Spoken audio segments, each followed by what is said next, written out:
தமிழ் சொந்தங்களுக்கு வணக்கம். திமுக ஏன் மீண்டும் ஆட்சிக்கு வரக்கூடாது என்பதற்கு 1000 காரணங்கள் சொல்லலாம். 1001வது காரணத்தை இப்போது சொல்கிறேன். தமிழ்நாடு மலைப்பகுதிகள், அதாவது ஹில் ஏரியா. அதை காப்பாற்றுவதற்காக கொண்டு வரப்பட்ட ஒரு முற்போக்கு சிந்தனையுடன் கொண்டு வரப்பட்ட ஒரு சட்ட அமைப்பு தான் ஹில் ஏரியா கன்சர்வேஷன் அத்தாரிட்டி. ஷார்ட்டா ஹாக்கா அப்படிம்பாங்க. அதாவது நீங்கள் மலை மலை சார்ந்த இடங்களில் எந்த ஒரு கட்டுமான பணிகளையும் செய்ய வேண்டும் என்றால், அதற்காக ஹாக்கா கமிட்டியிடம் அப்ரூவல் வாங்க வேண்டும்.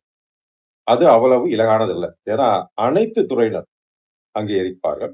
அவர்களுடைய அங்கீகாரம் கிடைத்தால் தான் நீங்கள் எந்த ஒரு கட்டுமான பணிகளும் செய்ய முடியும். இதையும் தாண்டி ஈஷா, காருண்யா, சின்மயா போன்றவர்கள் வனத்தை ஆக்கிரமித்துள்ளார்கள். நான் சொல்றது சிறிய எக்ஸாம்பிள். நிறைய பேர் இருக்காங்க. அப்புறம் இந்த இல்லீகல் சுற்றுலா விடுதிகள், ரிசார்ட்ஸ். ஏற்கனவே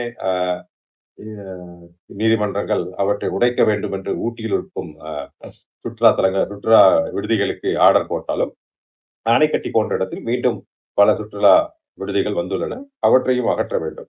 இதுதான் இந்த ஹாக்கா விதிமுறைகள் சொல்லுது. ஹாக்கா விதிமுறைகளின்படி ஒரு 300 ஸ்கொயர் மீட்டருக்கு மேல எந்த ஒரு கமர்ஷியல் ஆக்டிவிட்டியோ அனுமதி கிடையாது. வீடு கட்டுவதால் இருந்தால் கூட 1+1 கிரவுண்ட் பிளஸ் ஃபர்ஸ்ட் ஃப்ளோர் மட்டும் தான் கட்ட முடியும். இதுதான் அந்த விதி.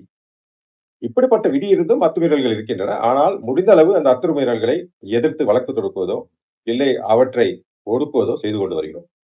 இப்பதான் தேர்தலுக்கு 1½ மாதம் கூட இல்ல. அந்த நேரத்துல புதுசா ஒரு ஜியோ போடுறாங்க கவர்மெண்ட்ல. இனிமே நீங்க 300 ஸ்கொயர் மீட்டர்ல 2 ஹெக்டேர்ல இருந்து, அதாவது அர்பன் ஏரியால, அதாவது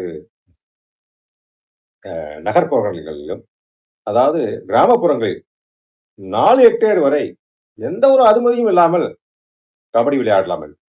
அறப்போர் இயக்கம் ஏற்கனவே ஒரு புகாரை வைத்தது. அதாவது இந்த திருட்டு கல்குவரிகளுக்கு ஒரு தடவை அங்கீகாரம் என்ற முறையில் அனைத்து இதுவரைக்கும் செய்த அட்டூழியங்கள், 5 வருட அட்டூழியங்களையும் ஒழிப்போம் என்று ஒரு நிவாரணம் கொடுத்தார்கள். அதே போல்தான் இதுவும். இங்கே என்ன ஆகுனா, நிறைய பேர் கனிம கொள்ளைகள்லாம் ஈடுபட்டு கோடிக்கணக்கான பணத்தை அபராதமாக அரசுக்கு தர வேண்டியுள்ளது. இது யாரு? தொப்புள் குடி உறவுகள் தான். என்ன புதுக்கோட்டையில இருந்து கிளம்பி ஒருத்தர் தமிழ்நாடு முழுக்க தோண்டி வச்சிருக்காரு. ரொம்ப வேண்டப்பட்டவர் அரசுக்கு. சோ இவர்களிடம் அபராதம் வேற பெற வேண்டும். இந்த ஆவணத்தின் மூலம், ஜியோ மூலம் அதையும் இவர்கள் சேதம் செய்து விட்டார்கள்.